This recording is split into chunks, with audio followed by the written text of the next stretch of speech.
વિદ્યાર્થીની બહેનો ચાલો આ શ્રી સંઘવી મહેતા કન્યા પ્રાથમિક શાળાનું ધોરણ ત્રીજું, ચોથું, પાંચમું અને છઠ્ઠું આટલા ધોરણના વિદ્યાર્થીની એ બહેનો અહીંયા બેઠેલા છે. હવે એમાં હિરણભાઈ હા એમાં હિરણભાઈ ધોરણ 4 માં વિષય પર્યાવરણ એમાં એક પાઠ આવે છે. એનું નામ છે અનિતા અને મધમાખી. એવો પાઠ છે. હવે એ પાઠની સમજૂતી આપણે આજે આપીએ છીએ. હવે આજે આપવાનું કારણ શું? એ પાઠ તો ચાલવાનો છે ઓગસ્ટમાં. હા એમાં ચાલવાનો છે. તો આજે આપણે એની સમજૂતી શું કામ લીધી? તો મેં આ બધી દીકરીઓ બેઠેલી છે કે નહીં એમને મેં કીધેલું કે ભાઈ હું તમને લીચી ખવડાવીશ. કીધું તું? સરસ. આ દીકરીઓને મેં સાહેબ કીધેલું લીચી ખવડાવીશ. એટલે પછી ગઈકાલે હિરણભાઈ મોવા એક ધીરજભાઈ આહિરનું દવાખાનું છે ને એની સામે એક બાપા સીતારામ ફ્રૂટ વાળા છે વિશાલભાઈ. બહુ બધા નવા ફ્રૂટ લાવે. એટલે એમનો મને કાલે ફોન આવ્યો કે અહીંયા લીચી આપણે આવી ગયેલી છે. એટલે હું કાલે લીચી લેવા મોવા ગયો. તમે તો હવે એને જાણ કરી છે? હા અગાઉ મેં એને જાણ કરેલી કે લીચી આવે ને ત્યારે મને કહેજો. એટલે એમનો ફોન આવ્યો અને હું ગયો શું લેવા? લીચી. આ દીકરીઓને મેં ખવડાવવાનું કીધેલું એટલે હું મોવા ગયો અને જો હિરણભાઈ આ લીચી લાવ્યો. જો આ લીચી આવી હોય છે અને આ એના જો લાંબા લાંબા ચાટાપટા જાંબુડાના પાન આવે ને એ ટાઈપના પાન આવે છે આ લીચીના વૃક્ષને. અને આ જો આ લીચી છે. આ દીકરીઓના હાથમાં તમે જોવો છો આ આખી આની ઉપર તમે જોવો ને હિરણભાઈ તો તમે હાથ ફેરવો જો ખરબચડું લાગશે તમને. લાગે છે? હા સપાટી કેવી હોય છે ભાઈ એની? ખરબચડી હોય છે. જો આ સપાટી એની ખરબચડી હોય છે. અને આ તમને જે બ્રાઉન લાગે છે ને એ ઘણીવાર ફૂલ ગુલાબી પણ હોય છે. જો આમાં થોડા ગુલાબી છે. એ ફૂલ ગુલાબી પણ આ લીચી હોય છે. હવે એ લીચીની હિરણભાઈ વાત કરીએ ને થોડી તો એ જે પાઠ આવે છે ને અનિતા અને મધમાખી એમાં એક દીકરીનું નામ છે અનિતા કુશવાહા. એ દીકરીનું નામ છે અને એનું ગામ છે ને એ બોચાહા. એનો જિલ્લો મુઝફ્ફરનગર અને રાજ્ય એનું બિહાર છે. હવે એની અંદર આ જો સામે ભારતનો નકશો છે એમની અંદર એ બિહાર રાજ્ય એ આવેલું છે. તો એની અંદર તમે જોવા જાવ તો હિરણભાઈ એ બિહાર જરાક બતાવી દેજો દીકરીઓને પણ બધાને. જો હિરણભાઈ સાહેબ આપણને એ બિહાર બતાવે છે. તો એની અંદર આ બાજુ વચ્ચે આ ઉપર તો ત્યાં બિહાર આવેલું છે. બિહાર અને ઝારખંડ. જો અહીંયા જો બિહાર અને ઝારખંડ. બિહાર છે આ ઝારખંડ છે. જો આ આખું પેલા મોટું રાજ્ય હતું એના બે ભાગ પડ્યા બિહાર અને ઝારખંડ. એમાં જે આ બિહાર છે એનો એક જિલ્લો છે. કયો જિલ્લો છે આપણે હિરણભાઈ નામ આપણે? જિલ્લો છે મુઝફ્ફરનગર. કયો છે? હા એનું ગામ જે છે બોચાહા એ ત્યાં આ અનિતા કુશવાહા રહે છે. ત્યાં આ અનિતા કુશવાહા રહે છે. અને હવે અનિતા કુશવાહાની વાત કરું ને હિરણભાઈ તો એમનો પરિવાર બહુ મધ્યમ હતો. મધ્યમ વર્ગનો હતો. બહુ ગરીબ હતા. એ દીકરીને ભણવું તો એના માતા પિતા ભણવા દેતા નહીં. મુશ્કેલી શેની હતી? આર્થિક પરિસ્થિતિ. એટલે અનિતાએ ભણવાનું ચાલુ રાખ્યું ક્લાસીસમાં અને મધમાખી ઉછેરનું કામ શરૂ કર્યું એને. અને આર્થિક ઉપાર્જન માટે કારણ કે એને ભણવું હતું એટલે એને મધમાખી ઉછેરનું શરૂ કર્યું. અને એ મધમાખીને એ લીચીના ફૂલનો રસ બહુ ગમે. એ આ જે લીચી તમે જોવો છો ને તો એ આ લીચી છે. જો આ લીચી છે. થોડું નજીકથી બતાવજો.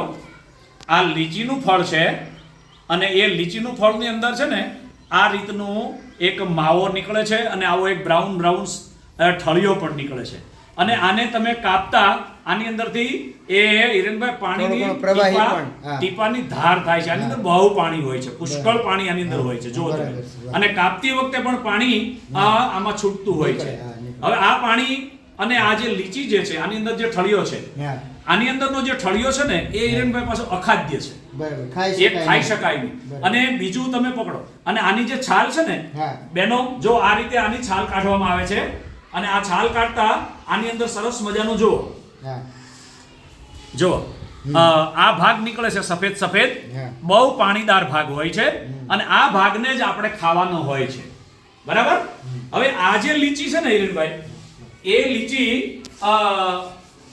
આના ફળ મળે છે મોટા ભાગે એપ્રિલ થી જૂન મહિના જૂન મહિનામાં ઉનાળામાં હા અત્યારે મળે છે અને હવે હિરેનભાઈ પાછો આ પાઠ આપણે લેવાનો ક્યારે આવે છે ઓગસ્ટ ઓગસ્ટ માસમાં મહિનામાં એટલે ત્યારે ફળ ઉપલબ્ધ હોય નહીં. આજે આ સમજાવવાનું જૂન મહિનામાં સમજાવવાનું કારણ એક જ છે હા. કે અત્યારે આપણને આ ફળ પ્રાપ્ત થાય હા છે બરાબર પછી આપણે ઓગસ્ટમાં લેવા જઈએ ને બરાબર. તો પાછું ફળ મળતું નથી નથી બરાબર. એટલે હવે આનું મુખ્ય ઉત્પત્તિ સ્થાન જોઈએ ને બેનો તો ખરેખર આ ફળ છે ને એ ચીનનું છે ચીન આપણું ચીન જે છે એ આપણું પાડોશી રાજ્ય છે ભારત દેશનું પાડોશી રાજ્ય પાડોશી દેશ. હા ઉત્તર હા આપણો પાડોશી દેશ એ ચીન છે પાડોશી દેશ એની અંદર 1780 માં આ ફળની શરૂઆત થયેલી આ ફળ જે છે એ ત્યાં 1780 માં આની એક ઓળખ થયેલી કદાચ તો ફળ તો ઘણા સમયથી હશે પણ ઓળખ થયેલી કે લીચીનું હા ફળ આ છે. લીચીનું ફળ કહેવાય અને આ એના ફાયદા છે હવે આની અંદર એ લીચી ફળના ફાયદા જોવા જઈએ તો આ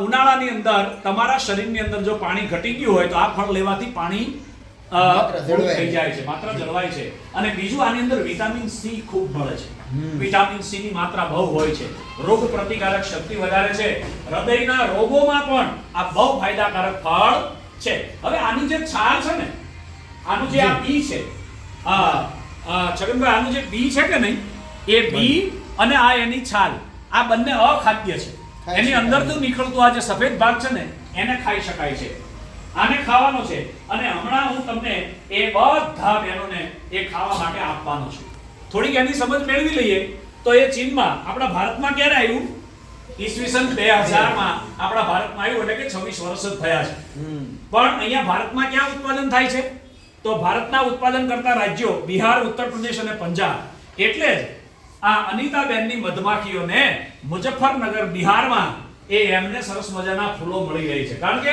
ત્યાં એનું ઉત્પાદન થાય છે ત્યાં પકવવામાં આવે છે અને બહેનો એક પ્રયોગ તરીકે આપણા ગુજરાતની અંદર પણ કચ્છ જિલ્લામાં આ લીચી ઉત્પાદન કરવાની શરૂઆત થઈ છે જો અહીંનું વાતાવરણ એને માફક આવી જશે તો આપણા ગુજરાતમાં પણ પુષ્કળ પ્રમાણમાં લીચી મળશે છેલ્લે અંતમાં તમને એક વાત કરી દઉં તો આ લીચી જે છે ને હિરેનભાઈ એ થોડી મોંઘી છે બરાબર. આ લીચી છે એ શરૂઆતમાં બજારમાં આવે અને એકદમ જો ગુલાબી હોય તો 400 રૂપિયાની કિલો આ લીચી મળે છે 100 ગ્રામમાં 4 લીચી આવે છે 1 કિલોમાં 40 લીચી આવે છે એટલે 10 રૂપિયાનું એક નંગ થાય છે પણ આ લીચી આપણને એ વિશાલભાઈ ફ્રૂટ વાળા મહુવા છે એમણે 300 રૂપિયાની કિલો લેખે આપી છે આપણે 2.5 કિલો લીચી તમારા બધા માટે લાવ્યા છીએ એટલે તમારે બધાએ આનો સ્વાદ લેવાનો છે અને આ લીચીને બરાબર આ જે લીચી છે ને એને તમારે બરાબર યાદ રાખવાની